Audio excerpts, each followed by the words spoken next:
What's up, guys? Welcome back. Patrick here, and moving on to the next concept, we're now going to talk about infinite limits over the next couple of videos. And to start off, I'm going to jump right into an example. So we have to find all these limits here for f of x, and f of x is this graph. Now, before actually getting into the example, I want to make a quick point that you're going to see two expressions come up in this course. You're going to see infinite limits talked about, which is what we're going to cover in this video and over the next couple of videos. But you're also going to see something called limits at infinity. And that's going to come up in future videos. And looking at these two expressions, you may think they're the same thing. Infinite limits, limits at infinity, very similar, but they're actually different. So infinite limits, they have the format of where x is approaching some kind of number for a function. So a is some kind of real number. So x is approaching some kind of number, and then the limit is going to be plus or minus infinity. While limits at infinity, they're going to be approaching plus or minus infinity, and they're going to equal some kind of number. So we're not going to be dealing with this kind of format over the next couple of videos. We will in future videos. We're going to be dealing with this format in this video and over the next few, but I just wanted to make that distinction because sometimes there can be some confusion. So this format here is infinite limits, and this is limits at infinity. And this kind of format, it deals with vertical asymptotes.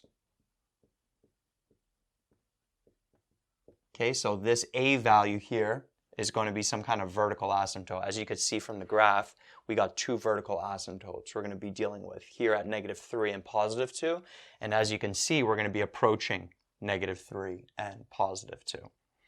Okay, while limits at infinity, as x goes towards plus or minus infinity and then it equals a number, that's going to be horizontal asymptotes.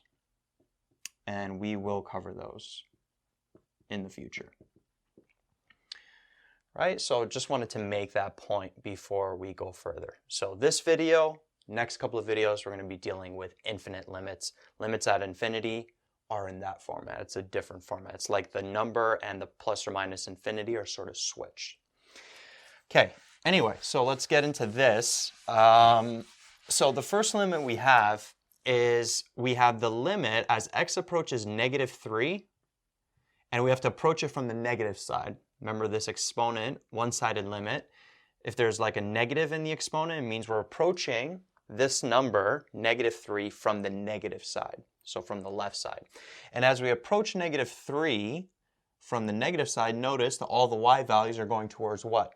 Positive infinity.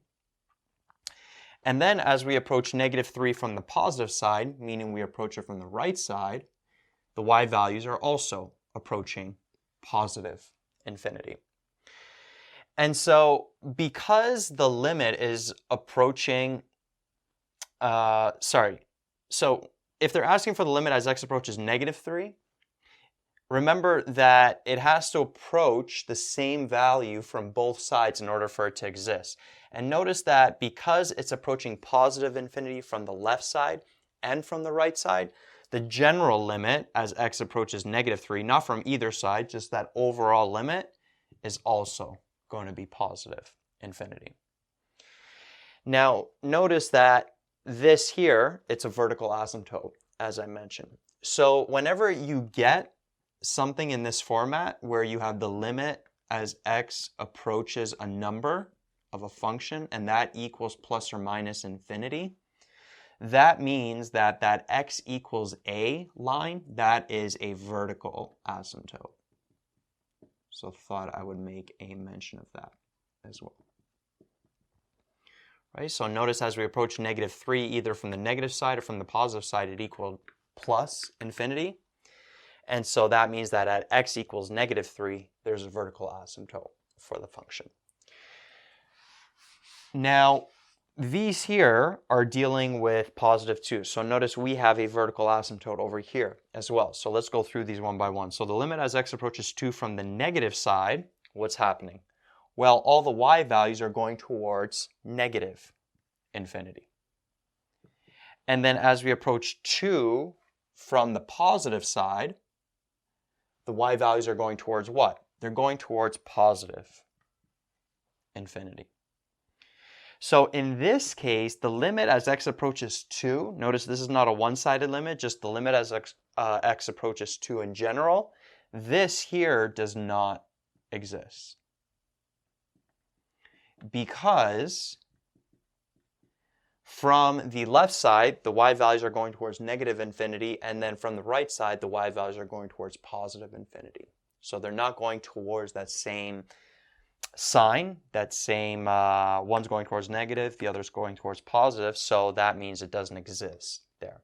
Versus with negative 3, because from both sides it was going towards positive infinity, that general limit goes towards positive infinity as well.